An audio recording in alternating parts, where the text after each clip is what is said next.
Guys, welcome to today's video. So today I got my new kicks on. These are nice. So for today's video, we are going to be talking about the Scatty. So this right here is my daily driver. I'm over 50,000 miles on it, so this is going to be my 50,000 mile review video. It's going to be a nice in-depth video. So let's get this thing started so we can get going. All right, guys.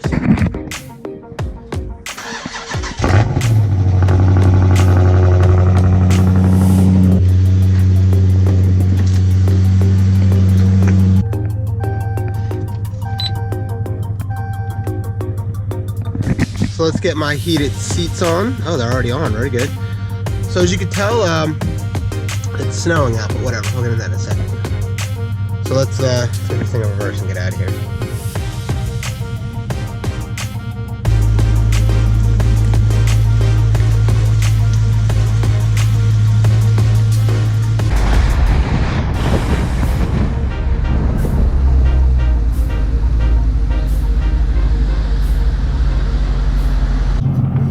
Alright, let's do this, guys. So this is my 2015 Dodge Charger Scat Pack. I got it brand new in the summer of 2015. I have done a couple different review videos as I've driven the car through the miles. I have another like 40,000 mile review video. This is my 50,000 mile review video.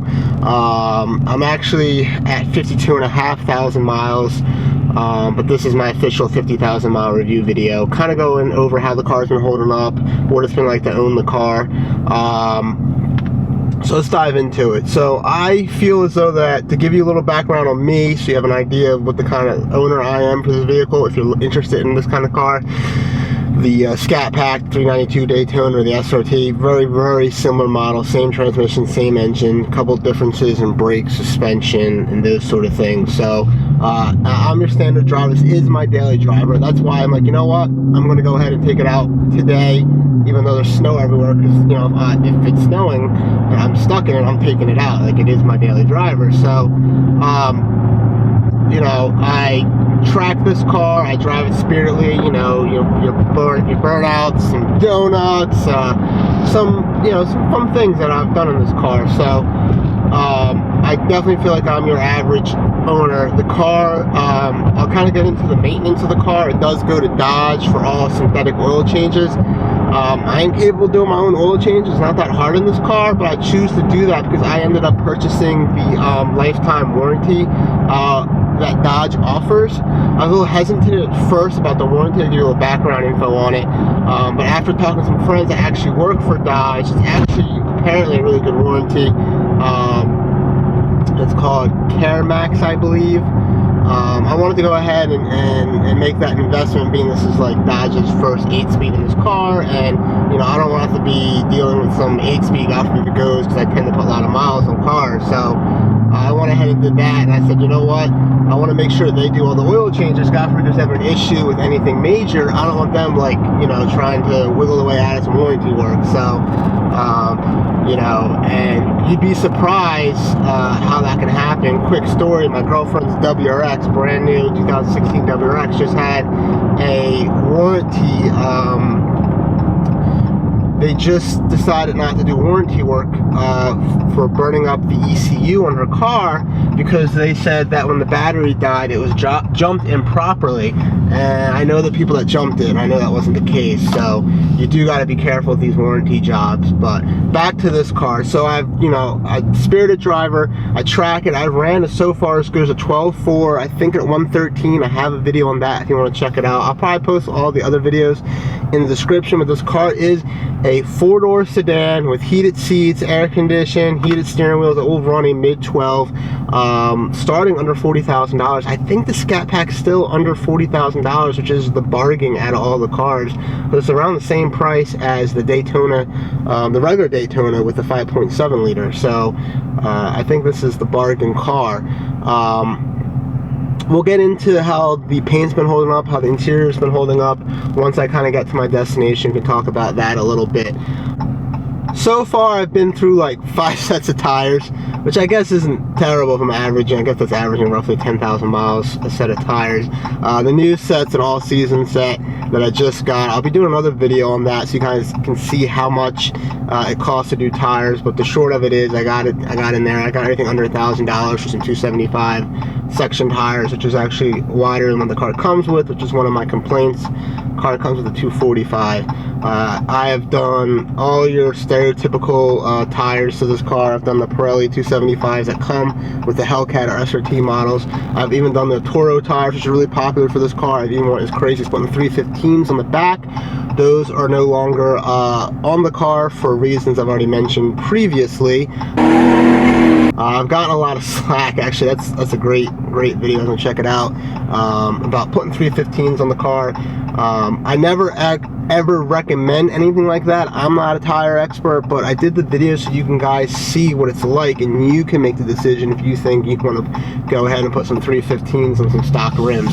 Obviously no tire manufacturer would recommend that, but I did the video just so you guys can see what it's like. So we're gonna go ahead. I'm gonna pull into my spot here in a second, and we'll go over some more things.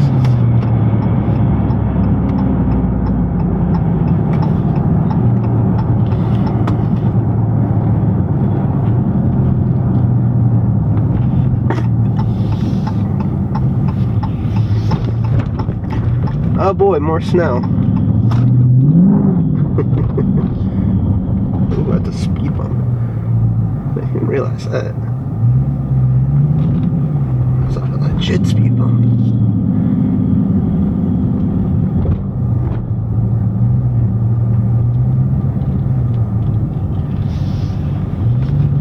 Behind me. I'm sorry it's a little windy. Let's go ahead. So I mentioned the car is dirty. So you'll have to excuse that. Obviously it just snowed everywhere. The car had ceramic coating done later on. I wish I got that sooner, so I wish I did the ceramic coating right away, and I wish I got my clear broad through the whole front bumper. I don't know if you guys can tell, but I have other videos, so maybe I will post up some other footage right here, but this whole front bumper is pretty much done. It might be really hard to see. The car's so dirty, but car comes with 4-piston Brembo brakes. One of the few warranty jobs I had to have the calipers replaced. I forget if it's the front or back. I had to get it replaced because they were sticking. Like, you would let go of the brake and it would like take a second to pop off. So they did replace that for me. Alright, so here's the interior again. It is slightly dirty. Overall, it holds up pretty well considering I'm a big guy. I might post up some other clips real quick of what it looks like before. You can see here as I move my hand how it's a little like loose here. But overall, like, there's some stress marks here. But really, I mean, I don't think that's bad. I have a feeling my concern is going to be when it finally does get to that point, how quickly it's going to look bad. But I mean, you know, you guys can be the judge of that. You know, we're talking over 50,000 miles. You know, I'm 6'1", big enough. So we'll go into like the back seats now. Oh, let's do the other back seats. That was my suit. So what I love about this car, it really is, you can tell there's my suit. It is like, in many ways, besides two things I'll get into, very practical. I mean, you have a very, very big back seat. Everybody's been back here has talked about how comfortable it is back here. It has heated seats, USB ports. I mean, I've done, you know, road trips with this car with friends for hours. Very, very, very comfortable. These things hold up pretty well. It's not like, you know, if you have kids, you don't have to look elsewhere to see how these hold up. Because I do have passengers, but it's not like a frequent thing. And I'm sorry I keep wiping my hand, but it's not like I cleaned this car up before I did this video. And I guess in a way it's better for you guys to kind of see how, you know, this car really does look as you're daily driving it. So, which is, believe it or not, a lot of people don't. A lot of these are, like, I talk to a lot of Scat Pack owners, especially the Challenger guys, they're weekend cars. So, I'm one of the few guys with over 50,000 miles on their Scat Packs, and it's not like I got it when it first came out, but this is the first year, but it's towards the summer. The 16s were on their way. So let's go ahead and look at the passenger seat real quick. I just wish I had a chance to really clean the car up. Sorry, it's just ice and shit coming through here, which is bad. The only problem is with these seats, if something gets on it, it's really challenging to get anything off of it. Like, you have to be really careful. You can't just use any cleaner on these seats. It's something I'd really be careful with. So let's sit in the car real quick and we'll go over a few other things. Alright guys, let's get this thing fired back up. I want to go over a few other things, but I want to be toasty warm, and I want to turn on my my heated steering wheel. I did do a full review video on the car a while back. I'll also put that video in the description for you guys to check out, which kind of goes over the driving characteristics of the car, how I feel, how it handles, the acceleration, braking, blah blah blah.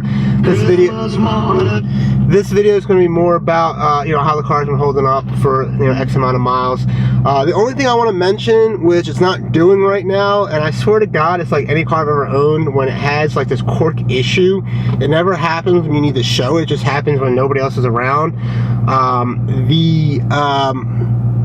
The dash, which I can't show you guys, I don't have any footage of it naturally because it never does when I have a camera on me, is like rubbing against something, and I think it does it when there's a passenger, and I'm not sure why, and I'm hesitant to take it to Dodge because I'm guessing I'll have to take the dash off, and that kind of makes me nervous, to be honest. So I'll keep you guys updated with that. That's my biggest complaint so far, is you know, one of the gripes people have about American cars are the quality of the interiors in particular. So they've come a long way. I mean, if you ever get inside my 06 Mustang, oh my God, even the Fords have come such a long way, and you know, and so did Chrysler with the Dodge. And what's great about this car, because it is a Dodge, you know, a lot of the crap people gave for the Hellcat, for the interior, because they're comparing it to like AMGs, the price point of this car is just a smudge over like loaded Camrys and stuff, really. Well, maybe not a smudge, but I mean, I'm thinking a loaded Camry, especially new one, I would imagine it's close to 35, you know, maybe it's low 30s, but you know, this car you can get for $39,900, at least when I got it, and I think they're still for that price. I added the sunroof and the upgraded interior, which really brings the car alive. So I mean, you're under $45,000 easily. I mean, you might, I'm assuming you're like 45 out the door, and I even got some money taken off mine back then, so I don't really know what kind of deals are out there as well. I know the Hellcats, with the Demon out there, the Hellcats are bargains everywhere. So I'd imagine you get a decent deal on one of these as well. So I mean, it is, you know, when I was originally shopping, I'll give you guys a little more background info, and we'll talk about my channel here for a second as well, and then we'll get into the last thing. But when I was shopping for the car, I originally was looking for a daily driver. I had, I apologize, I had a turbocharged Mustang, which new text message from Jen F.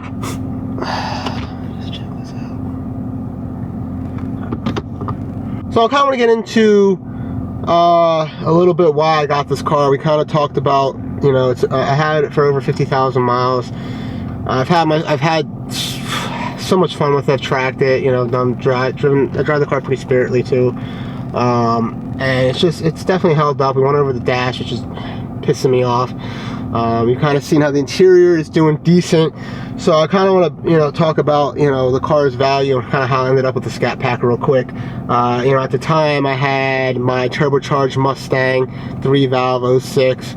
That was sort of my weekend toy slash track car that I finally blew up after like 2 years of running a turbo on a stock engine, which is actually, might not sound impressive. It is very impressive. Those engines aren't like the new engines. Like, a lot of new engines are forged now. I mean, you're talking, you know, to run that long with a turbo, you know, pushing 10 pounds of boost, some 11 pounds maybe at one point. Pretty impressive. I even got the car to track like 123. But enough about that. I had an Audi that I eventually got rid of. It was a B4 series, like a 99 B4 generation. It was a B5. I'm not that good with them. 5-speed. It's just, I was like, you know what, I've had enough of these crappy dailies. I need like a legitimate daily driver. I got a long drive to work, an hour drive to work, and I started looking at 14 Chargers RTs with all-wheel drive systems, and I thought that's perfect. And you know, I just couldn't find a good one, and they were still asking like well in the 30s. I was like, so I was talking over some people, you know, some friends, the girlfriend, and I figured I'm gonna get a new 15 RT, and then I realized they didn't do the all-wheel drive, which I was like, God damn it. So they didn't offer that. I was just looking. I didn't know too much about Mopars at the time. I've always liked them. I was looking. I was like, what is a RT Scat Pack? And it just, I didn't know anything about the performance, but when I was looking through the different models on Dodge's website, I couldn't believe how much better the Scat Pack looked than an RT. And I would want like an RT Black Edition or whatever Black something edition they had. So it wasn't like I wanted a base one. I wanted something with some, you know, a lot of things that this one has. I just couldn't believe how much better looking this RT Scat Pack was. And then I realized it was basically an SRT, and I wasn't considering an SRT because they're about 50. That wasn't what I was trying to do. So, you know, it was originally a little more than I was trying to spend for, you know, a daily driver. I usually would prefer to put my money in something, that kind of money fun. But here I am, I'm your typical car guy, just couldn't help himself, and I ended up with the, you know, the 392 Scat Pack with 485 horsepower, 8-speed auto. And I haven't looked back. I loved it. You know, maybe I'll get a Hellcat one day, but we'll get into that later. I have a Supra as well, which is part of the channel. You guys can check that out. Plenty to come on that car. It's the MK4 Supra. So I have my other toys. So one of the reasons why I didn't get a Hellcat. But let's get into the final thing. Some of the paperwork I want to go over. You can see here is a lot of receipts on the car. Like I mentioned earlier, I do my oil changes at Dodge, which is most of these receipts are. So this is pretty much oil changes and tires. So that's what I do a lot of. I do a lot of oil changes, I get a lot of gas, and I go through a lot of tires. So right here, actually, here we go. I did a terrible job at this. I'm keeping this thing in good shape. So here is my window sticker. So you can see here it's $39,995, like I mentioned earlier. Out the door, total price is $43,780. So that was with the additional upgraded interior that we went over, with the sunroof, which I love. But otherwise, everything else comes with the car. It's a 3.09 rear axle ratio, which is a really crazy short gear for the 8-speed. Even the Hellcats don't have those kind of short gearing. So a lot of people end up upgrading to the 309 gear ratio for the Hellcats. So that's like the way this thing shifts is just ridiculous. So this is sort of my window sticker to show you guys, you know, with this car. I think they're still about the same price, even if they went up a little bit. I know you can get a good deal, but I'm gonna go ahead and wrap this video up and get out of here so I can edit it for you guys and get it out of there. I hope there's nothing else I missed I want to talk about, but if you have any questions, hit it up below. I'll be more than happy to answer anything that I can, especially if you guys are interested in one of these. It is overall a great car. I love it to death, and so far I'm really pleased with it. Alright guys, on that note, have a fantastic day. I'm out. Oh, one last thing. I should have mentioned in the beginning of the video. Please hit the like button if you like the video. It's the way YouTube works and how these videos get spread out through suggestions and stuff. So if you like it, please hit that like video. If you want to see more videos on the Charger Scat Pack, or my Supra, by the way, a car most people love and adore, because I am deep down a 90s JDM guy. I love the 90s Japanese cars tremendously, which most people don't know because my last two cars were American V8s, so I guess I look like an American V8 kind of guy. So more on that, more on the Scat Pack, and I still have the Mustang, which will have some content coming out as well while I figure out what I want to do with it. But alright, this is the official goodbye. Take it easy guys, I'll see you next time. It's true, baby, won't you let the light